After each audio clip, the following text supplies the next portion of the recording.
wabarakatuh. Nama saya Muhammad Arif Ramadan. Saya akan menjelaskan mengenai 3 alat, yaitu yang pertama ada meteran, yang kedua ada soil tester, dan ketiga ada anemometer. Yang pertama itu meteran. Meteran itu alat yang digunakan untuk mengukur panjang maupun lebar pada sebidang tanah. Kemudian bisa juga untuk mengukur keliling daripada batang tumbuhan, serta dapat mengukur panjang pada suatu hewan. Jadi alat kerjanya itu seperti biasa pada meteran biasa, yaitu kita mempersiapkan alatnya, di mana alatnya ini memiliki ujung, di mana ujungnya akan ditaruh pada satu tempat, kemudian akan ditarik sehingga menghasilkan angka, kemudian akan dicatat untuk melihat berapa panjang maupun lebar yang telah ditentukan. Yang kedua yaitu ada soil tester, di mana soil tester ini digunakan untuk mengukur pH serta kelembaban pada tanah. Gimana sih cara kerjanya? Yang pertama itu kita siapkan soil tester. Yang kedua, kita siapkan skop untuk menggali tanah, karena soil tester memiliki ujung yang tajam tetapi tidak boleh langsung ditancapkan karena itu akan merusak alat tersebut. Jadi, kita harus menggali sebidang tanah beberapa senti, kemudian kita tancapkan soil tester tersebut, kita rapatkan, kemudian kita pencet tombol yang ada di soil tester tersebut sehingga menghasilkan pH serta kelembaban yang akan kita catat sebagai bahan untuk pengamatan. Kemudian yang ketiga yaitu alat anemometer, di mana anemometer ini digunakan untuk mengukur kecepatan angin. Pertama, cara kerjanya yaitu kita nyalakan dulu anemometernya tersebut, kita nyalakan. Nah, kita ingin mengukur kecepatan maksimum atau kecepatan minimum. Jika kecepatan maksimum, kita pencet max, kemudian kita arahkan ke arah angin. Jadi kita arahkan ke arah angin, kemudian kita pencet hold, di mana hold ini akan berguna untuk menahan kecepatan yang akan dihasilkan sehingga kita dapat mencatat angkanya tersebut. Yang kedua, kita dapat memencet tombol minimum, kemudian kita arahkan ke arah angin, kemudian kita pencet hold, di mana hasil tersebut akan menghasilkan yaitu sebuah angka. Angkanya ini merupakan angka kecepatan minimum daripada sebuah angin. Baik, selanjutnya ada alat look meter. Nah, look meter ini merupakan suatu alat yang mampu mengukur seberapa besar intensitas cahaya yang berada di suatu tempat. Nah, jenis look meter ini terbagi menjadi 2. Ada look meter digital serta analog. Nah, fungsi look meter ini sebagai pengukur intensitas cahaya yang tersebar di dalam suatu tempat, misalnya ruang kerja atau ruang tempat tidur. Kemudian bagian look meter ini terbagi menjadi 5. Yang pertama layar panel, layar tombol off on, layar tombol range, layar zero adjust dan sensor cahaya. Kemudian cara menggunakan look meter ini, langkah pertama itu nyalakan alat terlebih dahulu dengan cara menekan tombol on atau yang memiliki gambar bulat dengan garis tengahnya. Kemudian langkah kedua, pilihlah kisaran range untuk dijadikan patokan saat pengukuran. Kemudian langkah ketiga itu mengarahkan sensor cahaya pada sudut area yang ingin diketahui jumlah intensitas cahayanya. Kemudian langkah keempat, kita bisa menunggu sejenak dengan nantinya hasil pengukuran akan muncul pada layar panel dengan cara membaca hasil bergantung pada kisaran range yang dipilih. Baik, selanjutnya ada termometer. Nah, termometer ini merupakan alat yang digunakan untuk mengukur suhu ataupun alat yang digunakan untuk menyatakan suatu derajat dingin atau panas suatu benda. Kemudian itu fungsi termometer sebagai alat pengukur suhu. Macam-macam termometer ini terbagi menjadi 3, termometer alkohol, termometer air raksa, serta termometer digital. Nah, bagian-bagian termometer ini ada tabung gelas, pipa kaca, skala, termometer zat cair, pengisi, lekukan, serta tondon. Kemudian cara menggunakan termometer ini ada banyak ya, pada mulut, pada ketiak, serta pada anus. Tapi saya akan misalkan pada ketiak. Nah, dengan caranya itu lepaskan baju terlebih dahulu sebelum menggunakan termometer, kemudian himpit termometer di ketiak, pastikan bahwa termometer sensor bagian bersentuhan langsung dengan kulit. Nah, kemudian tahan hingga termometer berbunyi dan selesai mengukur suhu. Selanjutnya itu ada alat loop. Nah, loop ini merupakan alat optik yang terdiri dari sebuah lensa cembung, dipergunakan untuk melihat benda kecil supaya tampak lebih jelas atau lebih besar dari ukurannya. Bagian loop ini terdiri dari tangkai loop, skrup penghubung, kepala atau bingkai loop, lensa cembung loop. Nah, cara kerjanya itu cahaya yang melewati loop membelok ke dalam untuk mengumpul di sebuah titik fokus pada sisi kedua lensa. Kemudian benda yang diamati diletakkan di ruangan satu sehingga menghasilkan bayangan maya terbalik. cara memakai loop itu ada dua, yakni mata berkomandasi maksimum dan mata tidak berkomandasi. Kemudian fungsi dari loop. Nah, fungsi ini untuk mengamati benda-benda kecil sehingga tampak menjadi besar dan lebih jelas, yang tidak dapat dilihat dengan mata secara langsung dengan menggunakan sebuah lensa cembung atau lensa positif. Cara merawatnya itu dengan cara mengelap kaca loop dengan kain atau tisu.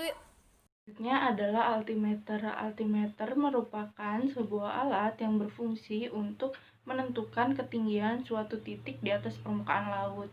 Cara menggunakan alat ini adalah yang pertama dikalibrasikan terlebih dahulu dan diatur semua jarum kepada titik nol atau titik yang ada di tengah dengan memutar tuas yang paling besar. Setelah itu, atur jarum skala ketinggian pada titik nol dengan menarik tuas atas sambil memutar tuas pengatur tuas yang kecil. Setelah itu altimeter dibawa ke tempat yang akan diukur dan dicari ketinggiannya dengan memutar jarum pemutar naik turun hingga pada titik tengah. Selanjutnya adalah insect net. Insect net adalah sebuah alat untuk menangkap serangga yang terdapat pada tajuk tanaman. Ada dua bagian pada alat ini, yaitu tongkat dan jaring. Cara memakai alat ini sangatlah mudah. Yang pertama, tongkat dipegang, kemudian diayunkan kepada serangga yang ada pada tajuk tanaman. Refraktometer adalah sebuah alat untuk mengukur kadar atau konsentrasi zat terlarut, seperti contohnya gula, garam, protein, atau urin. Nah, cara memakai alat ini adalah dengan yang pertama, refraktor harus dibersihkan terlebih dahulu, kemudian ditetesi Aquades dan atau NaCl 5% di bagian prisma biru, dan selanjutnya diteteskan sampel sebanyak 1-3 tetes. Skala dapat dilihat di tempat terang. Setelah skala dapat dilihat, refraktometer harus dibersihkan kembali dan disimpan dengan rapi. Yang selanjutnya yaitu alat plankton net. Plankton net merupakan suatu alat yang digunakan untuk mengumpulkan sampel plankton. Alat ini terdiri dari beberapa bagian, yaitu tali penarik dan tali kekang, jaring nilon, dan ujung ikan kod. Cara mengoperasikannya yaitu dengan melempar jaring sejauh 5-10 meter dari atas kapal, kemudian ditarik secara perlahan dengan penarikan secara horizontal. Setelah itu, sampel plankton dipindahkan ke dalam botol. Yang selanjutnya yaitu GPS. Menurut Winardi, tahun 2006, GPS merupakan suatu sistem untuk menentukan letak di permukaan bumi dengan bantuan penyelarasan sinyal satelit. Nah, cara menggunakan GPS status yaitu buka aplikasi GPS status dan toolbox di HP, kemudian pilih menu Manage a GPS Stats, kemudian nanti akan muncul pilihan menu download, lalu klik download. Setelah itu, ada cara kerja GPS secara logik. Ada 5 langkah, yaitu yang pertama, memakai perhitungan triangulation dari satelit. Yang kedua, untuk perhitungan triangulation, GPS mengukur jarak menggunakan travel time sinyal radio. Yang ketiga, untuk mengukur travel time, GPS memerlukan akurasi waktu yang tinggi. Yang keempat, untuk perhitungan jarak, kita harus tahu dengan pasti posisi satelit dan ketinggian pada orbitnya. Yang terakhir yaitu harus mengoreksi delay sinyal waktu perjalanan di atmosfer sampai diterima receiver. Nah, selanjutnya ini kita misalkan sebagai deometer. Deometer ini fungsinya untuk mengukur oksigen terlarut di dalam air. Nah, pertama sebelum kita gunain, kita kalibrasiin dulu alatnya. Nah, setelah selesai, geser selektor O2 atau DO ke posisi DO. Nah, selanjutnya celupkan probe ke dalam air sampai sekurang-kurangnya sedalam 10 cm agar probe dipengaruhi oleh temperatur dan terjadi pergantian temperatur secara otomatis. Nah, agar mendapat hasil yang stabil, goyangkan probe Nah, dengan cara ini error atau kesalahan dapat berkurang sampai batas minimal. Setelah selesai, nah, akan ada hasilnya di layar sini. Setelah itu, cuci prop secara teliti dengan air ledeng biasa atau air aquades. Nah, selanjutnya kita misalkan ini sebagai pH meter. Nah, pH meter ini fungsinya untuk mengukur tingkat pH larutan.